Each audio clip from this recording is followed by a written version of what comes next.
अस्सलाम वालेकुम दोस्तों, मैं हूं आपका दोस्त मोहम्मद अतीक और आप देख रहे हैं एलसीडी ज्ञान। तो दोस्तों आज ये हमारे पास ना 21 इंच का टीवी आया है जिसकी सोनी की स्क्रीन है। तो इसमें बोर्ड जो है ना वो चाइना का गया हुआ है, ठीक है। तो ये पहले किसी टेक्नीशियन से होके आया। तो दोस्तों इसका मसला ये था कि ये हमारा टीवी ना ऑन नहीं होता।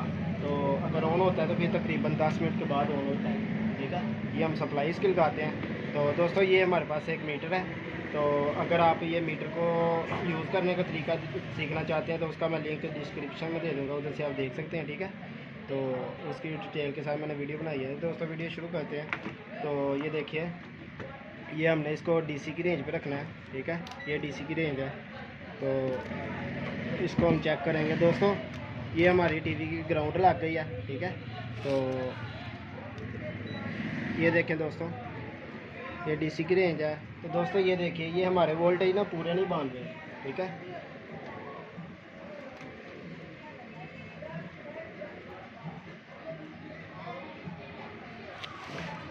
बराबर इधर ना हमारे वोल्टेज पूरे नहीं बांध रहे। तो हमने ये वेरिएबल एक 2.2 के की निकाली है बाहर, ठीक है। तो ये हमारी वेरिएबल ख़राब है। तो वेरिएबल से पहले दोस्तों हमारा ये एक कैपेसिटर ख़राब था, ठीक है। 470 यू है 35 वोल्ट का, ठीक है। तो वो हमने ये वाला चेंज किया कैपेसिटर, ठीक है। तो उसके बाद थोड़े से वोल्टेज बूस्ट हुए हैं, लेकिन उसके बाद हमारे ना टीवी ऑन नहीं हो रहा। तो ये 2.2 के की वेरिएबल ख़राब थी। तो अब हम इसको भी चेंज करके ना तो फिर आपको दिखाते हैं। तो ये हमने वेरिएबल अंदर लगा लिया। तो दोस्तों इसके लिए आपके पास सीरियस बोर्ड होना लाजमी है। टीवी हो, एलसीडी हो, कोई भी चीज़, सीरियस बोर्ड से बचत आपकी हो जाती है कि आप ना काम थोड़ी आराम के साथ कर सकते हैं, ठीक है। तो दोस्तों ये हमने वेरिएबल इसकी अंदर फिट कर दी है, जो लगा दी है। तो अब हम इसके वोल्टेज आउटपुट पे देखते हैं। तो ये देखें दोस्तों, ये हमने लगा दिया है। ये आउटपुट पे वोल्टेज अब हमारे अभी नहीं आ रहे।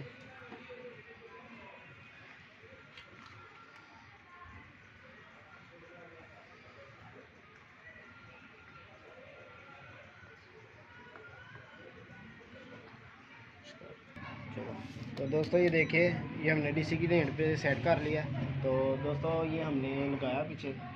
तो दोस्तों ये देखिए, ये हमारे वोल्टेज चेक करिए, जो कि पहले तकरीबन 95 आ रहे थे, 106 वोल्टेज हो गए हैं, ठीक है दोस्तों।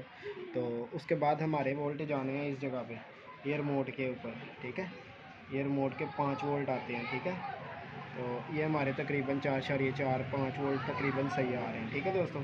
तो अब ये हमारा टीवी भी दोस्तों ऑन हो चुका है, ठीक है।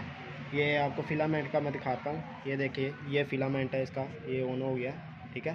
तो उसके बाद ये 5 वोल्ट हमारे आते हैं जो कि चैनल के ऊपर आते हैं दोस्तों। अगर ये भी 5 वोल्ट ना आए तो टीवी ऑन नहीं होता, ठीक है।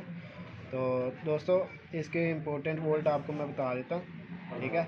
इसके ये 4 दोस्तों, इसके ना ये 4 डायोड लगे होते हैं, ठीक है। ये सप्लाई बनी होती है, ठीक है। जो कि एक तो 110 का हमारा होता है, जो कि हमारे तकरीबन हमारा जाता है इस फ्लाई बैक को, ठीक है। जो कि फ्लाई बैक को ऑन करवाता है, ठीक है। ये 110 का लगा हुआ है, जिसके ऊपर तकरीबन 106 वोल्ट आ रहे हैं, जो 110 से 20 तक भी हो सकते हैं, ठीक है। और दूसरा दोस्तों हमारा डायोड होता है वर्टिकल का, ठीक है। जो ये वर्टिकल के आईसी को हमारा आ रहा होता है, देखिए दोस्तों, ये हमारे 26-27 वोल्टेज आ रहे हैं, ठीक है। तो तीसरा हमारा बना होता है दोस्तों, ये आवाज़ वाले आईसी वगैरह को मारा जाता है, ठीक है। तो दोस्तों ये पांचवा जो है ना, ये हमारे चैनल को, और ये जो हमारा ये है ना आईआर वगैरह, इसको ऑन करवाता है, जिसको 5 वोल्ट बांध रहे हैं, ये 15 वोल्ट बांध रहे हैं, ठीक है। तो और दोस्तों इसका सबसे जो बेसिक मसला आजकल आता है ना, वो इसका ये जो आउटपुट का ट्रांजिस्टर है ना, ये भी शॉर्ट अगर हो जाए ना तो फिर हमारा टीवी ऑन नहीं होता। सबसे पहले हमें इधर वोल्टेज चेक करने पड़ते हैं, ये कैपेसिटर पे, ठीक है। ये देखिए दोस्तों, 261 वोल्ट आ रहे हैं, जो तकरीबन हमारे 350 वोल्ट होने चाहिए, ठीक है। तो उसके बाद दोस्तों हमारा बनते हैं आगे वोल्टेज बन के इधर 110 आते हैं। अगर हमारे इधर वोल्टेज आ रहे हैं, इधर नहीं आ रहे, फिर सबसे पहले हमें ये ट्रांजिस्टर जो है ना, इसको चेंज करना पड़ता है, ठीक है। यह चेक करना पड़ता है। तो दोस्तों अगर आपको हमारी वीडियो अच्छी लगी है तो इस चैनल को सब्सक्राइब करें, वीडियो को लाइक कर दें, और मिलेंगे नई वीडियो में। अल्लाह हाफिज़।